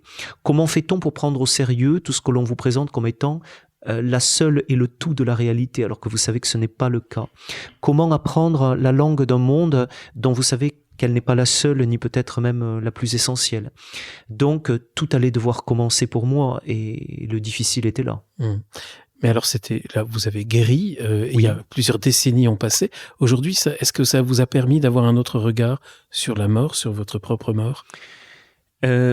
Je sais d'intime conviction que la mort n'est pas le dernier mot, évidemment, de l'aventure humaine, mais en même temps, ça m'a laissé un sentiment d'urgence, mais qui fait corps avec l'essentiel. C'est-à-dire que le temps nous est compté. Comme disait une mystique kurde, Malek Jan Nemati, la vie n'est pas courte, mais le temps est compté. Et donc, je vis depuis l'âge de 20 ans avec ce sentiment que chaque instant a un poids d'éternité, et que qu'il faut l'honorer, et que c'est très précieux. Malek Nemati, on en a parlé avec Lélie Anvar sur CTO déjà il y a peut-être 3 ans aussi. Quelque chose qui est très important, Éric, dont vous parlez quand vous décrivez un petit peu cette altérité qui est en vous, vous dites qu'elle est reliée en fait fondamentalement à une expérience d'une inconsolation, quelque chose qui manque toujours, qui est blessure et soif. Vous parlez même de l'insaciabilité du désir. Oui, parce que on m'avait souvent dit que l'insatisfaction était quelque chose de négatif, et j'allais découvrir que je n'étais pas insatisfait par caprice, mais parce que rien n'était à la mesure, sans mesure, du désir qui m'habitait. Et donc qu'il y a une inconsolation au fond du cœur humain, je m'explique. Nous attendons, nous nous sentons intimement faits pour une plénitude à la mesure de laquelle rien ne correspond. Et donc nous restons à cet égard inconsolés. Mais justement, j'ai aussi compris très tôt qu'il ne fallait surtout pas chercher à combler cette inconsolation. Il faut rester inconsolé pour la consolation infinie, puisque nous sommes faits pour cette présence, j'en suis convaincu, et seule cette présence peut nous remplir. Et donc vouloir être consolé, c'est-à-dire vouloir chercher à se remplir de choses qui de toute façon ne correspondront pas à ce pourquoi nous sommes faits, c'est peine perdue. Et donc en effet, il y a une inconsolation, mais qui est ce que je dis, qui est comme la brûlure d'un baiser, qu'a laissé dans notre cœur cette présence pour que nous ne lui soyons pas infidèles. Quelque chose nous rappelle, malgré nos infidélités, notre volonté de combler ou d'oublier l'inconsolation, nous sommes rappelés à l'impossibilité de trouver quoi que ce soit qui soit à la mesure de cet abîme intérieur. Mais pardon, en vous écoutant, ça me paraît presque inacceptable ce que vous dites, que on ne peut pas être consolé. Non, qu'il faut presque pas chercher la consolation. Vous savez, quand j'ai lu beaucoup plus tard la phrase de Thérèse de l'Enfant Jésus, ma consolation, justement, c'est de n'en avoir aucune, j'ai dit, mais c'est vraiment ma sœur, parce que, justement, la consolation, attention, tout d'abord, ce n'est pas quelque chose qui est à la mesure de ce que nous pouvons donner. Combien de fois me suis-je trouvé en présence de drames autour de moi, et combien de fois j'aurais voulu consoler, mais je suis sans illusion sur le fait qu'il y a des peines ou des drames, de toute façon, bien sûr, desquels il faut vouloir tout faire pour se montrer proche avec grande pudeur, mais accepter de n'être pas sauveur, et accepter que la blessure fasse partie de l'expérience humaine. Parce que la blessure, c'est la promesse d'une consolation. Et quand je dis que je me méfie de l'idéologie du guérir de tout, Je crois que l'essentiel pour moi, c'est le salut, pas la guérison. Je m'explique, l'enjeu de l'existence pour moi, ce n'est pas de guérir de tout, c'est d'honorer la blessure. Si j'entends par là, d'être fidèle à notre destination infinie. C'est en ce sens que je crois que nous attendons à juste titre la consolation. Je crois qu'il y a des choses qui vous consolent, comme la musique, comme l'amitié, comme l'amour. Mais étonnamment, en vous consolant, elles vous rappellent que vous êtes inconsolable. C'est-à-dire, elles aiguisent en vous la nostalgie de quelque chose qui est en promesse et en germe. C'est en ce sens que je le dis. Il y a beaucoup de nostalgie dans cette altérité. C'est très relié justement à un sentiment de nostalgie permanent. Oui, mais une nostalgie qui est donc l'expérience en creux. C'est quoi la nostalgie? C'est le sentiment invincible d'être relié à quelque chose dont nous sommes temporairement éloignés, mais à quoi nous sommes reliés. On n'est pas désespéré. Non, pas du tout. Pas du tout. D'ailleurs, je le vois en vous regardant dans votre grand sourire, Éric. Le titre du livre, La grâce d'altérité, on va parler de cette grâce et vous avez une formule ici qui est absolument magnifique. C'est un des aspects de cette grâce d'altérité. Vous dites ce que la plupart des hommes reconnaissent au terme d'une douloureuse errance du désir. L'expérience native de l'altérité en est la révélation fulgurante. On pourrait presque penser que là, vous avez eu de la chance. Alors, je le dirais, c'est pour cela que ce titre s'est imposé à moi. Je ne l'ai pas construit ou je n'ai pas attendu qu'il vienne, il s'est vraiment imposé. Je pense en effet que rien n'est plus redoutable que la grâce. La grâce, c'est le don, mais le don appelle. Rien n'est plus redoutable que la grâce. Oui, rien n'est plus redoutable que la grâce parce que consentir à la grâce, je dis consentir, parce que la grâce demande à être accueillie. On peut refuser une grâce. Saint Paul s'est débattu longtemps avec la grâce qui lui était faite. Ce n'est pas facile d'accepter un don, surtout quand ne vous est présenté que la face d'aspérité de ce don, ce qui vous renvoie à ce que vous n'êtes pas ou vous ne parvenez pas à être. Donc, pour découvrir que ce don j'avais à y consentir et qu'il m'ouvrait de fait à tellement de profondeur, d'immensité, d'émerveillement, eh bien c'était un chemin. Je crois que je me suis débattu avec longtemps. Par peur ? Je ne crois pas, mais plutôt pour répondre à l'attente que je percevais de rejoindre une forme de normalité. Or, cette altérité, que j'appelle maintenant grâce, cette altérité me renvoyait à ce qui me tenait à distance de la normalité. Donc, vouloir supprimer cette altérité était comme une manière de répondre à une attente, et peut-être en y répondant, de me sentir aimé. Mais ce fut un échec. Je repense à Hélène Keller qui transforme son altérité en force. Donc, mais il faut pouvoir le comprendre, ça. Mais il faut pouvoir le comprendre et c'est un chemin, en fait. Voilà, c'est un chemin. Et on en est tous là. Hein. On en est tous exactement. Là. Voilà, je le crois. En ce sens, l'altérité n'est pas le fait d'une seule personne, c'est le fait de chaque individu. Nous sommes tous porteurs une grâce d'altérité nous a été confiée. Voilà, pour le dire exactement. Alors, Éric, vous n'entrez pas dans les ordres, vous mariez, vous devenez philosophe. Oui, parce que la philosophie, en fait, ce n'est pas du tout ce à quoi j'avais pensé au départ, même si mon rapport au monde était philosophique, c'est-à-dire c'est Nancy Houston qui dit l'homme est l'être du pourquoi, donc pour moi le pourquoi était mon rapport au monde, est un rapport d'interrogation, donc et puis en outre la philosophie m'a permis par le soin qu'elle apporte à la précision conceptuelle, parce que nous n'avons que des concepts en philosophie pour essayer d'approcher avec le sentiment évidemment que nous ne capturons pas la richesse des choses, mais que nous clarifions, nous introduisons une forme de clarté par ce travail. Nous développons un art de la pensée. Oui, exactement. Ça fait penser à Berdiaïev, on en a parlé, c'était un petit peu sa conception de la philosophie. C'est un art, art exactement, c'est-à-dire c'est une démarche créatrice qui consiste à traduire ici au moyen de concepts, eh bien, ce qui est de l'ordre de la pensée. Et j'allais trouver un effet. En tout cas, je veux dire, je me suis laissé aussi conduire. Mon professeur de philosophie à l'époque de terminale me taraudait et n'arrêtait pas de me dire qu'il fallait que j'étudie la philosophie, ce à quoi je m'étais d'abord refusé. Et puis finalement, j'y suis entré. Et c'est un monde qui correspond aussi à ma manière d'appréhender les choses. Alors, on n'a pas le temps, on ne va pas rentrer dans votre monde de philosophe aujourd'hui, Éric, mais j'invite les auditeurs d'abord à évidemment lire votre livre ou à écouter ou réécouter l'émission qu'on avait eue il y a 3 ans, où là, on en parlait davantage. On parlait aussi d'Edith Stein, une personne importante dans votre vie. Vous devenez prof de philo. Oui. Et là, c'est un nouveau défi. Oui. Parce que là, vous êtes en plein, vous avez des scènes même assez drôles parce que c'est toute la difficulté des relations interpersonnelles, la salle des profs là qui est quelque chose d'effrayant. Alors là, j'ai beaucoup aimé parce que vous avez développé une technique pour pouvoir rentrer dans cette salle des profs qui est comme une ruche, j'imagine, grouillante d'abeilles, et vous fixez un objet. Oui, c'est lequel d'ailleurs?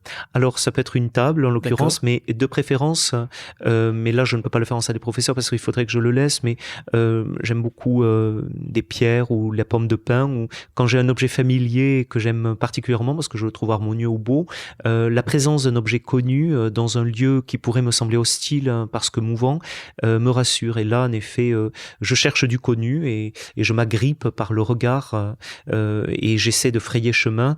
Néanmoins je vous avoue que je n'y vais que lorsque je ne peux pas faire autrement, et j'essaie plutôt de rencontrer les personnes autrement, de façon plus interne. Et elles vous acceptent parce qu'elles vous rencontrent plus personnellement? Alors je pense que les personnes m'acceptent en effet parce que elles voient bien qu'il n'y a là aucune posture, mauvaise volonté ou animosité, mais sans doute avec la bonne volonté que j'ai, voilà une manière d'être dont elles voient bien que elle est compatible vraiment avec une qualité de relation. Vous avez appris à faire quelques concessions? J'ai appris, oui, vraiment. Et là, donc, on parle de l'expérience de prof. Oui. Et alors, là, pendant les cours, vous avez une magnifique formule. Vous parlez de l'heure insulaire. On a l'impression que là, il y a une grâce qui fonctionne. C'est toujours cela, c'est-à-dire ça me paie de tous les efforts. C'est parce que me rendre dans un établissement, rejoindre une salle, a fortiori si cette salle est occupée avant que moi-même je ne l'occupe par une personne. Enfin, il y a une quantité de choses. Idéalement, il faut que j'arrive avant, que je puisse apprivoiser les lieux, que je nettoie l'espace, que je l'aère, que tout soit prêt. Et là, je peux me rendre totalement disponible aux élèves, aux étudiants que j'accueille et entrer et plonger dans ce que j'appellerais cette pensée en travail. Cette pensée en travail qui est une pensée en travail qui, et c'est pour cela que c'est tellement important, en fait, c'est là que j'arrive à rencontrer l'autre. Ces autres que peut-être je n'aurais pas rencontrés spontanément, et bien là, cela parfois frôle l'expérience de la communion. C'est-à-dire, il y a une qualité de rencontre dans ce dialogue philosophique, dans ce travail, dans cette pensée en travail, sans être idyllique, mais qui est un effort permanent. Mais quelque chose se passe qui me fait oublier tout ce qui est difficile et qui reste difficile. Vous dites que l'enseignement vous réconcilie avec votre propre altérité. Oui, car alors je vois que cette altérité, loin d'être un obstacle, c'est peut-être à partir de quoi, le point à partir duquel, eh bien, je vais me propulser à la rencontre de l'autre, et je vais surtout, parce que c'est quand même le grand idéal pour moi, je vais surtout pouvoir faire le don de moi-même. Voilà. Un don qui n'est pas facile parce que il y a tout le temps en vous, peut-être moins maintenant, je ne sais pas, ça a peut-être évolué, vous parlez d'une haute lutte contre le repli sur soi.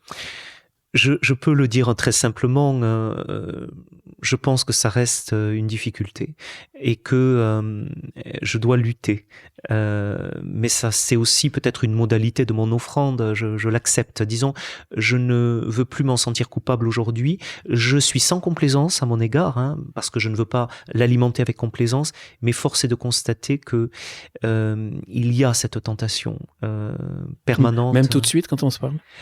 Pas tout de suite parce que je suis très heureux là et il y a comme un espace sans hostilité et plus que cela, un espace, oui, qui confine à une forme de grâce, dans une bienveillance, voilà.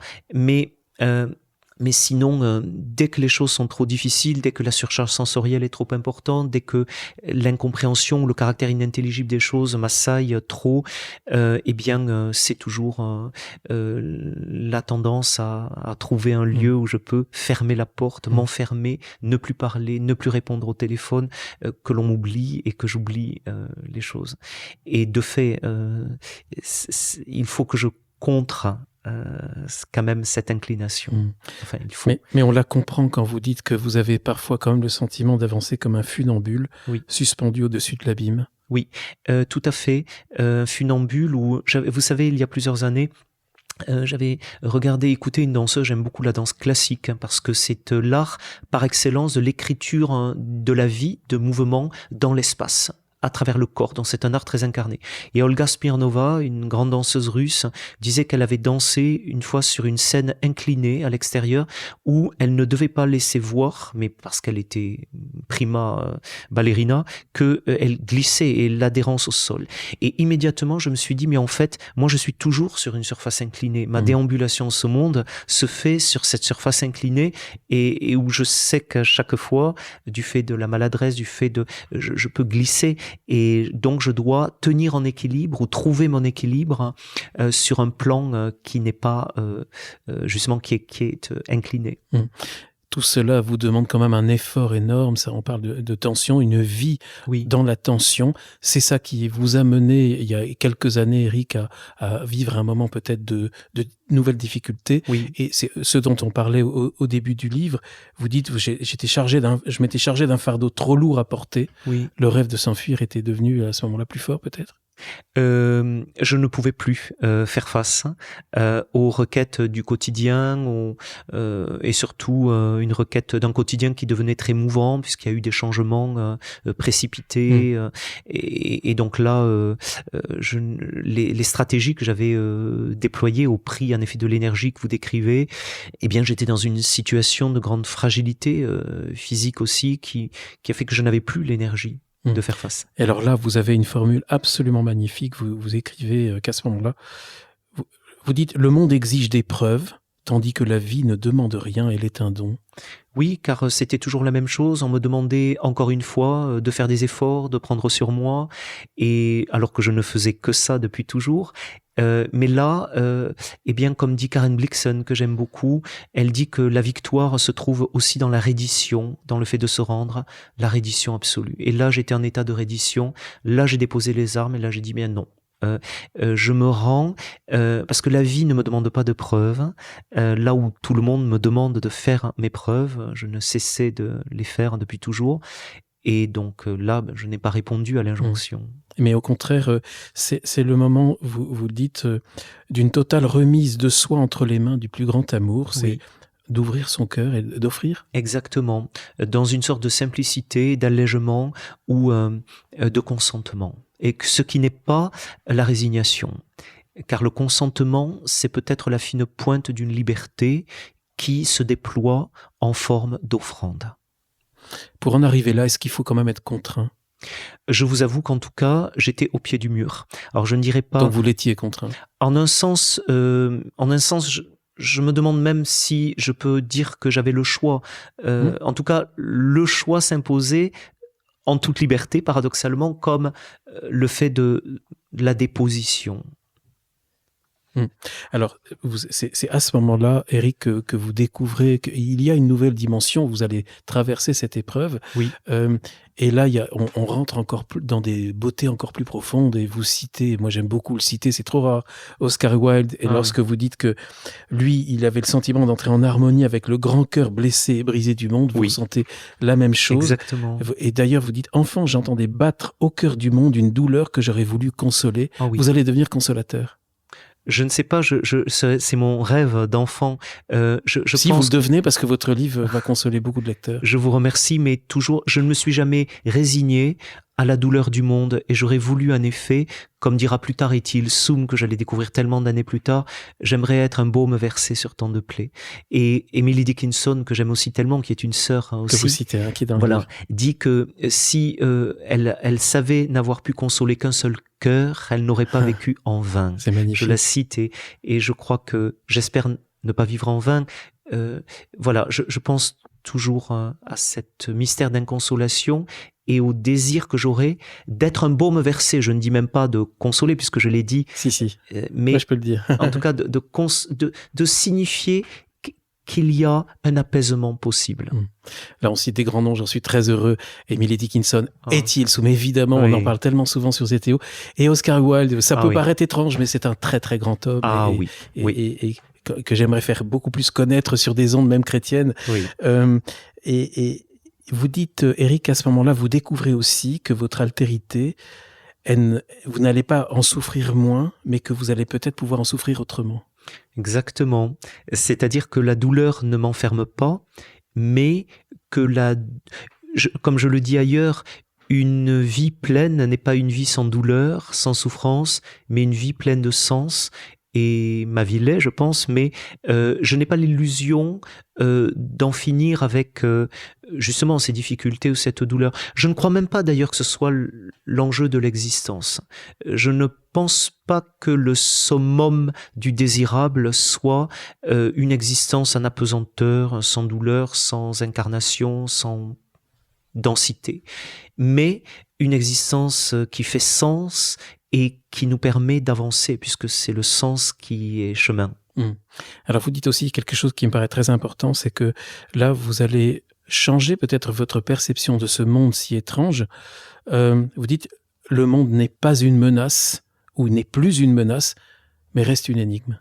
Oui, il reste une énigme parce qu'il y a une quantité de choses que je ne comprends pas.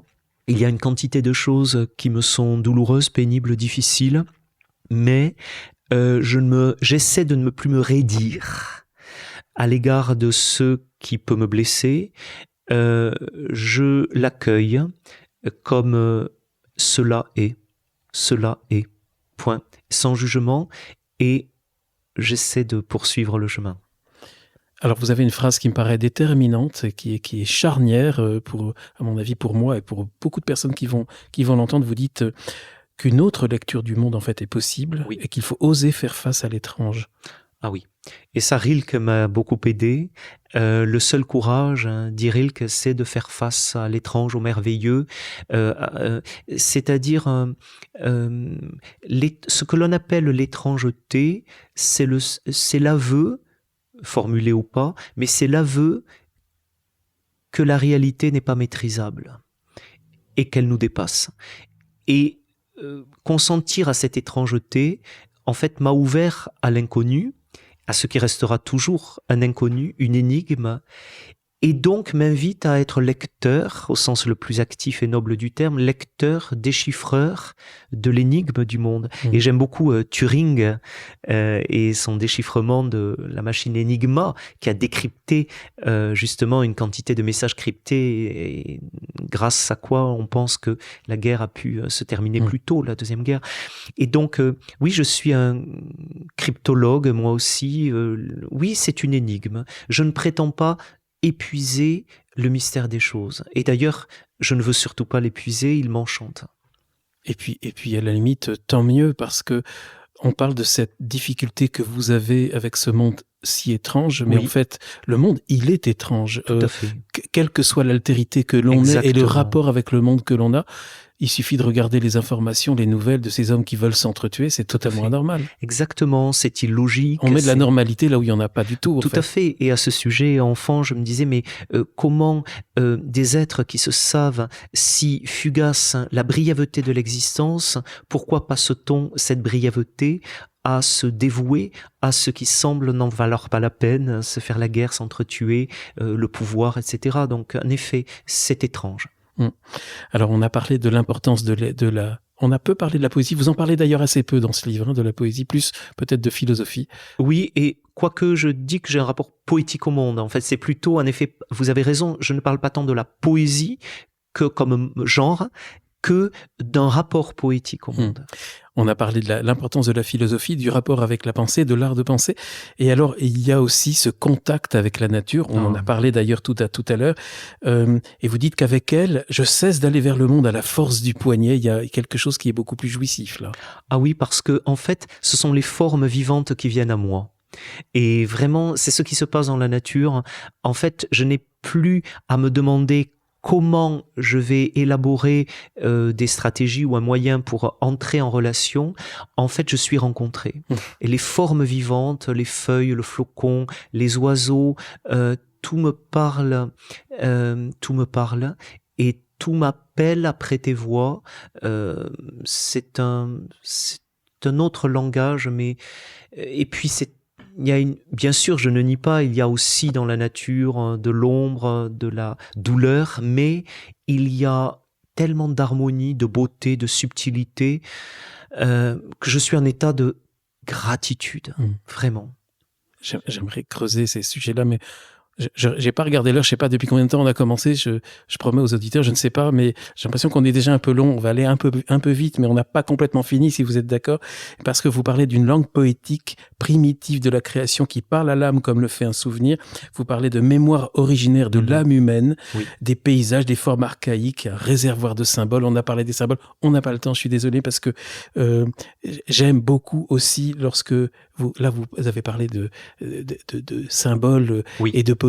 Vous parlez du papillon qui vous parle de tous les rêves qui traversent la psyché, tous les rêves de ciel qui traversent la psyché humaine. Oui, parce que je pense que notre première mémoire, elle est tissée d'impressions. Et quelles sont nos premières impressions? Alors peut-être, a fortiori, ceux qui nous ont précédés, quand on grandit dans une ville, on en est moins conscient. Mais je pense que pour ceux qui nous ont précédés, les premières impressions qui tissent la mémoire sont des sensations, sont des odeurs, sont les éléments qui nous entourent et qui vont être notre premier paysage intérieur, notre première patrie, notre imaginaire. Et notre imaginaire, et cela, on ne le perd jamais. On peut perdre l'usage de nos facultés, on peut perdre, mais tout ce paysage intérieur, ce tissu de sensations, d'impressions, de sensations, il nous est secourable. C'est notre mémoire première. Et quand je vois ces formes naturelles, eh bien, elles parlent à ma mémoire première. Et c'est ce dialogue symbolique, évidemment, qui est le langage primitif pour moi. Et ça, c'est à nouveau grâce à l'altérité, parce que vous dites que c'est elle qui vous dispose au mystère. Ah oui, exactement. Parce que je pense que si nous sommes conscients qu'un mystère nous habite et que nous sommes nous-mêmes mystères, alors on est d'autant plus disposé à consentir à ce que les choses soient imprenables et soient mystérieuses et nous échappent. Alors Éric, vous avez cette phrase à un moment dans le livre, vous dites « Je suis une personne qui aura vécu extérieurement plus de la moitié de son existence ». Extérieurement. Et alors, on en arrive à une question que doivent se poser les auditeurs depuis le début de cette émission. Quelle est la maladie? Et c'est là où vous employez le mot de diagnostic, mais c'est très tardif. Oui, alors... Qu'est-ce qui s'est passé? Pourquoi ça n'a pas été diagnostiqué plus tôt? Alors, précisément parce que d'abord, en l'occurrence, il s'agit ce qu'on appelait le syndrome d'Asperger, que l'on situe sur le spectre de l'autisme. En réalité, la dénomination de syndrome d'Asperger a été popularisée par Lorna Wing en 81, et ce n'est qu'en 94 que cela a été adopté par le DSM, manuel diagnostic de référence. En 94, j'avais déjà 24 ans. Donc, de toute façon, dans mon enfance, on ne savait pas ce que c'était, on n'en parlait pas, ou on en avait une représentation totalement caricaturale. Mais vos parents cherchaient quand même à trouver un diagnostic? Pas du tout. Pas du tout, parce que c'était une génération, et eux-mêmes avaient reçu une éducation où on ne s'encombrait pas de ce genre de considérations. On allait soi-disant de l'avant et on s'adaptait au nom d'un certain pragmatisme. La psychologie, voire la psychiatrie, c'était pour les faibles. Ah oui, complètement. Et puis ça n'entrait même pas dans leur champ de considération. Ça aurait été quand même mieux que ce soit diagnostiqué plus tôt. Alors je pense en effet que ça m'aurait donné... Alors en un sens, oui, au sens où ça m'aurait sans doute rendu certaines choses moins difficiles, parce que de moi-même à moi-même, j'aurais pu avoir des clés. On aurait pu...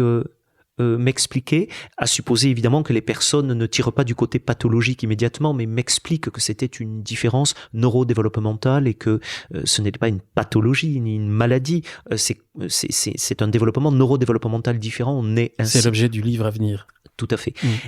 Mais en même temps, peut-être aussi, en tout cas je réécris l'histoire, je n'en sais rien, mais peut-être que le fait de ce diagnostic tardif, qui est le lot de beaucoup de personnes de ma génération, donc qui n'est pas étonnant, m'aura permis aussi d'éprouver des possibilités et de développer peut-être.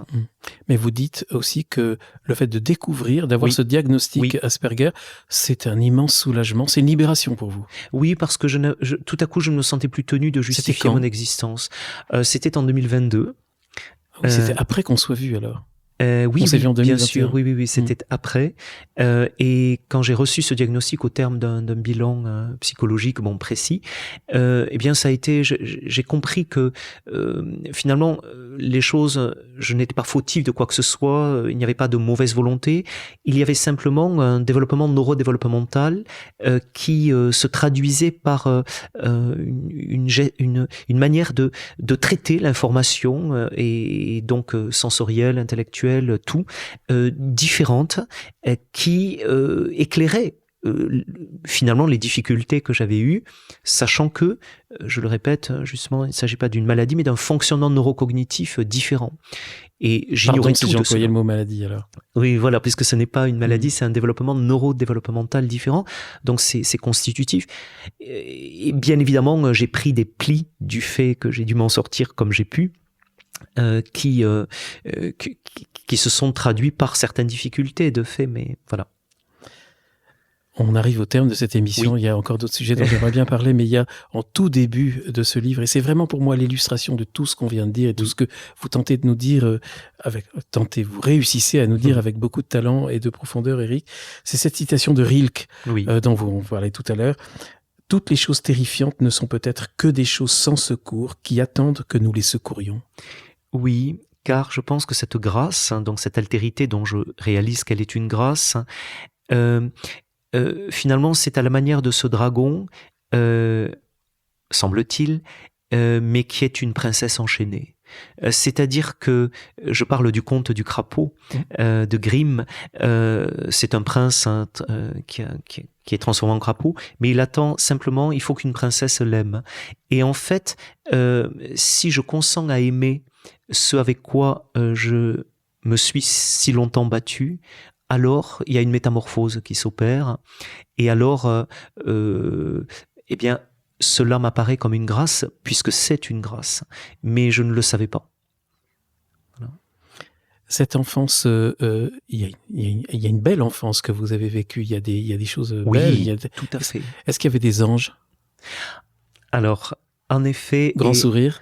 Oui, parce que j'ai un amour tout à fait particulier pour les anges, pour le monde angélique, et je le dis avec beaucoup de simplicité, mais pendant la maladie notamment, j'ai fait l'expérience sensible de la proximité, de la présence de l'ange, comme un être de lumière, alors dont je percevais la présence lumineuse qui me soutenait, à tel point d'ailleurs à ce moment-là, une personne est entrée à ce moment-là, et elle me dit, c'est comme s'il y avait des grains de lumière dans la pièce.